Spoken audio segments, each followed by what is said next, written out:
बिस्मिल्लाहिर्रहमानिर्रहीम। अस्सलामुअलैकुम। 12 न्यूज़ के साथ मैं हूं सना हुसैन। चलते हैं खबरों की जानिब। खबर शामिल कहते हैं सियालकोट से हमारे नुमाइंदे मोहम्मद इरफान की रिपोर्ट के मुताबिक डिप्टी कमिश्नर मोहम्मद जुल्करनैन लंगड़ियाल ने कहा है कि फैमिली पार्क मोहल्ला वाटर वर्क्स लंगड़ियाल की तामीर का मनसूबा 31 दिसंबर तक मुकम्मल कर लिया जाएगा और म्यूनसिपल कमेटी डिस्का की ज़ेर निगरानी पार्क की तामीर पर 27 लाख रुपए लागत आएगी। ये बात उन्होंने तहसील संबड़ियाल में जारी तरक्याती मनसूबों के मुआयना के दौरान बताई।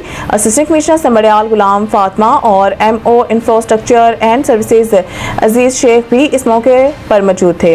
डिप्टी कमिश्नर ने संबड़ियाल सिटी के ग्रीन बेल्ट के जारी ताज़ीन राइश समेत दही मरकज सेहत बेगवाला और बुनियादी मरकज सेहत मलखावाला की रीवैम्पिंग के मनसूबे का भी जायजा लिया और बिल्डिंग डिवीजन के मुकामी हुकाम को काम की रफ्तार और मयार को बेहतर बनाने की ताकीद की।